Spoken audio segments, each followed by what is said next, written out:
Assalamualaikum warahmatullahi wabarakatuh. Yang saya hormati dosen penguji, yang saya hormati Prof. Nurul Indarti Sipil Ekonom Kenmarch PhD selaku dosen pembimbing saya.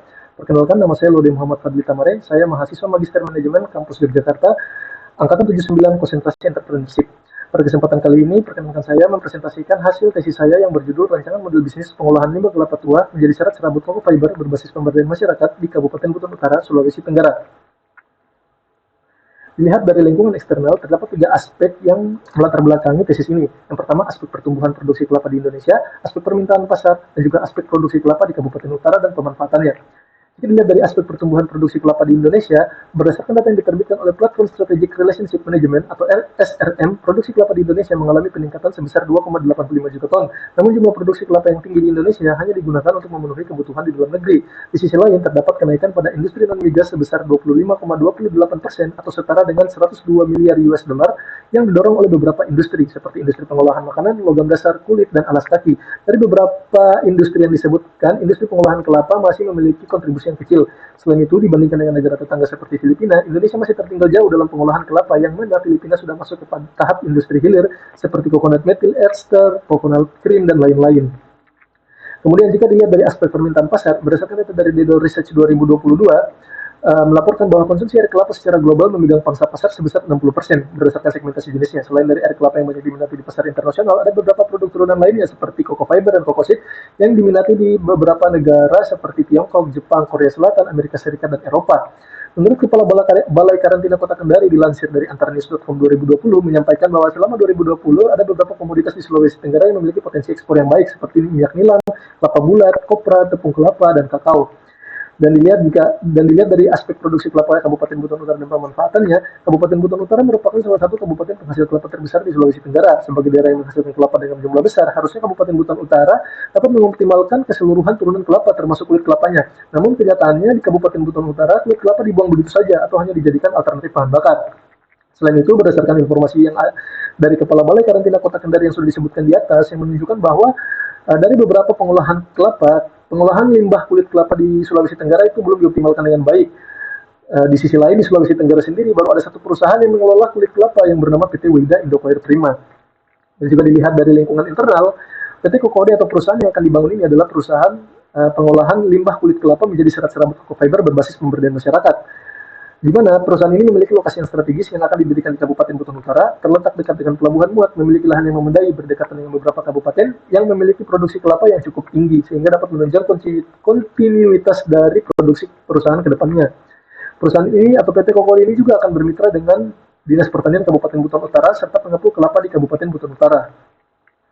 Nah, berdasarkan hasil analisis lingkungan eksternal dan internal yang sudah dilakukan, maka rumusan masalah pada penelitian ini adalah Indonesia dalam hal produksi turunan kelapa masih tertinggal jauh dengan Filipina yang sudah mulai memproduksi kelapa pada tahap industri hilir seperti coconut cream, coconut karbon aktif, minyak kelapa, dan lain-lain. Sedangkan Indonesia dengan potensi yang cukup besar masih berada pada tahap industri hulu dan antara seperti kopra. Selain itu, berdasarkan laporan ekspor dan impor oleh Kemenperin pada tahun 2022 yang menyatakan kenaikan pada industri non-migas, di mana beberapa industri memberikan kontribusi yang cukup tinggi seperti industri pengolahan makanan, logam, dan lain sebagainya. Namun industri pengolahan kelapa itu masih relatif kecil terhadap kontribusi kenaikan industri non-migas di Indonesia. Hal ini menyebabkan masih banyaknya peluang-peluang yang dapat dimanfaatkan untuk pembangunan industri pengolahan kelapa di Indonesia, khususnya Kabupaten Buton Utara sebagai salah satu daerah penghasil kelapa terbanyak di Sulawesi Tenggara. Untuk itu, hal ini menarik untuk diteliti bagi peneliti dalam rangka membuat model bisnis pengolahan limbah kelapa tua menjadi coco fiber dengan berbasis pemberdayaan masyarakat di Kabupaten Buton Utara. Selain itu, perlu dirancang pula analisis mendalam mengenai kelayakan bisnis dari PT Kokode dengan menyasar trader eksportir serat serabut dan juga pengrajin berbahan dasar serat serabut sebagai calon pelanggannya. Pertanyaan penelitian pada tesis ini adalah bagaimana peta empati calon konsumen dari PT Kokode, bagaimana rancangan model bisnis pengolahan limbah kelapa tua berbasis pemberdayaan masyarakat yang dilakukan, serta apakah model bisnis ini layak secara ekonomi. Tujuan penelitian ini adalah mengidentifikasi kebutuhan calon pelanggan dengan peta empati, merancang model bisnis pemberdayaan masyarakat PT Kokode, dan menganalisis kelayakan bisnis berdasarkan aspek ekonominya. Landasan teori yang dipakai dalam penelitian ini adalah jenis-jenis limbah dan pengolahannya, pengolahan limbah kulit kelapa, serat serabut, pemberdayaan masyarakat, model bisnis, dan peta empati. Adapun penelitian ini menggunakan metode deskriptif kualitatif. Unit analisis pada penelitian ini adalah unit organisasi atau PT Kokode yang merupakan perusahaan pengolahan limbah kulit kelapa berbasis pemberdayaan masyarakat. Data yang digunakan pada penelitian ini adalah data primer yang diambil secara langsung melalui wawancara mendalam kepada calon pelanggan, perusahaan sejenis, serta calon mitra perusahaan seperti Dinas Pertanian Kabupaten Buton Utara dan petani lokal ataupun pengepul lokal. Sumber atau metode pengumpulan data pada penelitian ini adalah wawancara mendalam yang dilakukan kepada 3 karakter narasumber, yaitu calon pelanggan potensial, perusahaan sejenis, dan calon mitra. Untuk wawancara terhadap calon pelanggan potensial dengan karakteristik individu atau organisasi yang membutuhkan produk serat serabut untuk diekspor ataupun untuk memproduksi sendiri menjadi produk akhir seperti kerajinan dan lain-lain, dengan tujuan untuk mendapatkan pemahaman yang lebih baik dan mendalam terkait perilaku lingkungan, aspirasi atau keinginan dari calon pelanggan. Sedangkan wawancara mendalam terhadap perusahaan sejenis dengan karakteristik perusahaan yang memiliki bisnis yang serupa dengan PT Koko OD, dengan tujuan untuk mengidentifikasi model bisnis yang sudah berjalan, serta untuk mendapatkan informasi tambahan yang dapat mendukung penelitian ini dan juga dapat membantu dalam menyusun kanvas model bisnis bagi PT Koko OD ke depannya. Yang terakhir adalah wawancara mendalam terhadap calon mitra dengan karakteristik petani lokal yang memiliki lahan tanam kelapa dan juga memproduksi olahannya, dan juga Kepala Dinas Pertanian Kabupaten Buton Utara dengan tujuan untuk mendapatkan pemahaman yang lebih baik dan mendalam tentang perilaku lingkungan, aspirasi, dan kepedulian pihak-pihak yang terlibat dalam perusahaan nantinya. Untuk analisis data pada penelitian ini menggunakan analisis data kualitatif. Analisis data kualitatif dalam penelitian ini dilakukan menggunakan analisis konten terhadap hasil wawancara yang dilakukan. Analisis hasil wawancara dimulai dengan menyusun transkrip wawancara, kemudian transkrip dianalisis menggunakan secara sintaktikal maupun tematik yang kemudian dikelompokkan sesuai dengan 9 blok kanvas model bisnis. Kemudian analisis kelayakan bisnis dilakukan dengan menganalisis keuangan menggunakan net present value, internal rate of return, dan payback period. Berdasarkan hasil analis wawancara terhadap calon pelanggan, maka dibuatlah peta empati dan dilihat dari aspek apa yang calon pelanggan lihat, seperti apa produk serat serabut yang baik berupa bebas skan, berwarna putih dan kuning keemasan, panjang 5-18 cm, kadar air minimal 10-18%, dan memiliki serat yang halus. Dasar pertimbangan untuk membeli serat serabut dari produsen tertentu selain dilihat dari kualitas produk, juga dilihat dari kapasitas produksi minimal 20-40 ton per bulannya, dan pelayanan yang diberikan oleh produsen itu sendiri. Jika dilihat dari aspek apa yang calon pelanggan dengar, faktor yang mempengaruhi keputusan pelanggan dalam mencari serta menentukan untuk membeli produk atau bekerjasama dengan produsen produk serat serabut tertentu adalah informasi dari kerabat serta media sosial. Dari aspek apa yang calon pelanggan pikir dan rasakan, pelanggan mudah mendapatkan informasi terkait produsen serat serabut. Meskipun mudah mendapatkan informasi terkait produsen, namun terkadang mengalami kendala seperti lokasi produsen yang jauh dari pelabuhan muat serta jalur distribusi yang kurang baik. Yang ketiga, adanya pelayanan dari produsen yang kurang ramah ketika pelanggan berkunjung langsung ke pabrik produsen. Jika dilihat dari apa yang calon pelanggan katakan dan lakukan, hal yang dilakukan sebelum membeli atau bekerjasama dengan produsen serat serabut adalah survei tempat produsen, mencari tahu background produsen, mensurvei etos kerja di pabrik produsen, mengecek jenis mesin dan kapasitas yang dimiliki oleh produsen. Yang kedua, hal yang dilakukan ketika mendapatkan hasil yang memuaskan dari produsen, pelanggan akan melakukan repeat order, menjalin kontrak kerjasama jangka panjang, dan memberikan rekomendasi terkait produsen. Dari aspek apa yang calon pelanggan khawatirkan, hal yang membuat ragu pelanggan hingga tidak jadi membeli produk serat serabut dari produsen adalah respon yang lambat, kurangnya produk knowledge dari produsen, serta kualitas produk yang tidak sesuai dengan permintaan pelanggan. Apa yang calon pelanggan inginkan, manfaat yang ingin didapatkan oleh pelanggan adalah kualitas produk sesuai dengan permintaan, pelayanan yang baik, ramah, dan paham akan produknya. Dia yang rela dikeluarkan untuk membeli serat serabut berupa Rp4.000 hingga Rp6.000 per kilogram untuk terhadap eksportir dan Rp10.000 per kilogram untuk pengrajin. Berdasarkan hasil analisis wawancara dan analisis peta empati Berdasarkan hasil analisis peta empati terhadap calon pelanggan dan juga hasil analisis wawancara terhadap perusahaan sejenis, maka dibuatlah kanvas model bisnis bagi PT Koko OD, di mana segmen pelanggan dari perusahaan ini adalah B2B yang terbagi atas dua, yaitu trader eksportir koko fiber dengan kebutuhan kapasitas 20-40 ton per bulan dan kualitas produk panjang serat 5-18 cm berwarna kuning keemasan, kadar air minimal 10-18% dan bebas skam. Dan yang kedua, pengrajin berbahan dasar serat serabut dengan kualitas produk yaitu serat serabut berwarna putih. Untuk hubungan pelanggan yang dipakai dalam perusahaan adalah bantuan personal dan bantuan personal khusus. Dan channel atau saluran yang digunakan oleh perusahaan ini dilandaskan dari analisis peta empati kepada calon pelanggan dan juga analisis wawancara yang dilakukan dengan perusahaan sejenis. Adapun saluran atau channel yang digunakan perusahaan adalah platform media sosial, marketplace online, situs web, ekspedisi antar pulau atau negara. Proposisi nilai yang ditawarkan oleh perusahaan adalah kualitas produk panjang dengan panjang 5-18 cm, berwarna putih dan kuning keemasan, kadar air minimal 10-18%, bebas skam serta halus. Adapun kapasitas produksi dengan minimal kapasitas 20-40 ton, bahkan lebih per bulannya. Dan yang terakhir, akses pabrik yang dekat dengan pelabuhan muat serta pelayanan yang ramah dan interaktif. Adapun aktivitas kunci dari perusahaan yaitu produksi serat serabut dengan pengeringan, stok pengemasan produk, pengelolaan situs web, pengelolaan toko online yang ada di marketplace, pengelolaan media sosial, dan pemasaran.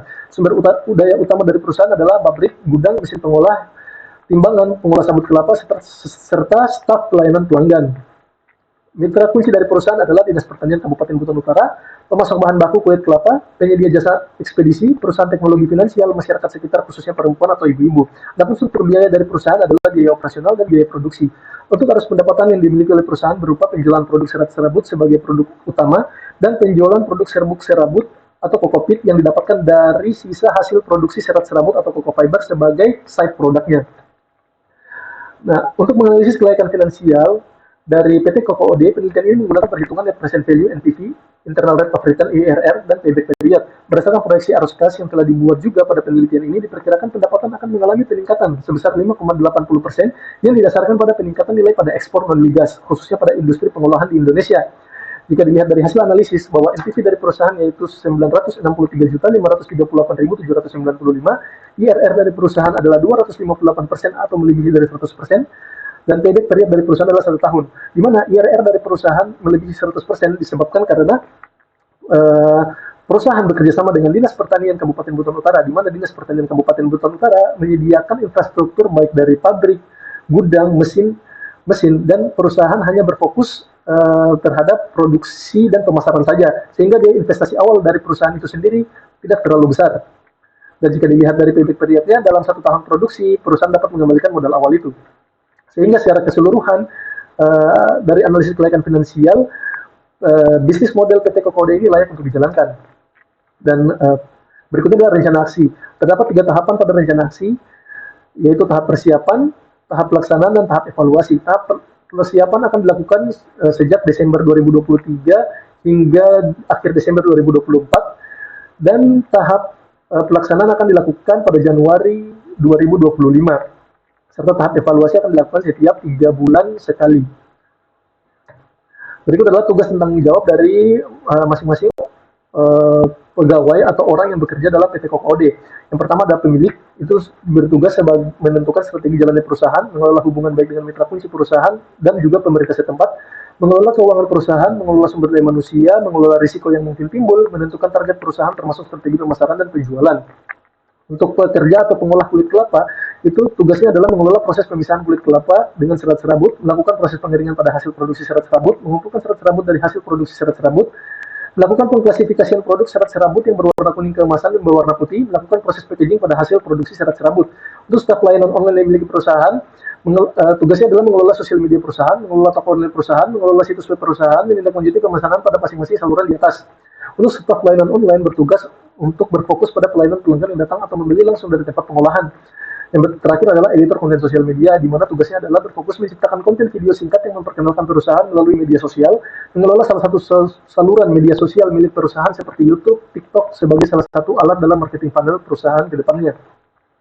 Dapat mitigasi risiko yang dimiliki oleh perusahaan. Yang pertama adalah melakukan diversifikasi produksi dengan menjadikan petani atau pengepul kelapa kepada daerah dari tetangga Kabupaten Buton Utara seperti Kabupaten Muna, Konawe, itu sebagai alternatif penyedia bahan baku bagi perusahaan. Lakukan tindakan preventif dengan menyetok bahan baku melebihi target produksi per bulannya. Lakukan kontrak jangka panjang dengan pelanggan untuk memastikan stabilitas dalam produksi dan permintaan. Memanfaatkan saluran yang dimiliki perusahaan untuk menjangkau pasar yang lebih luas lagi. Memaksimalkan situs web yang dimiliki oleh perusahaan untuk menjangkau pasar internasional secara langsung tanpa melalui trader eksportir lagi.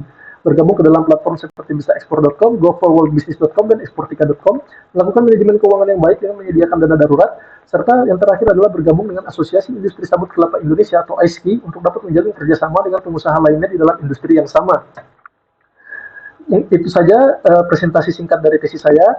Lebih dan kurangnya mohon dimaafkan. Sekali lagi saya mengucapkan terima kasih kepada para dosen penguji dan juga kepada Prof. Nurul Indarti, Civil Econom and Maths PhD selaku dosen pembimbing saya. Sekian dan terima kasih.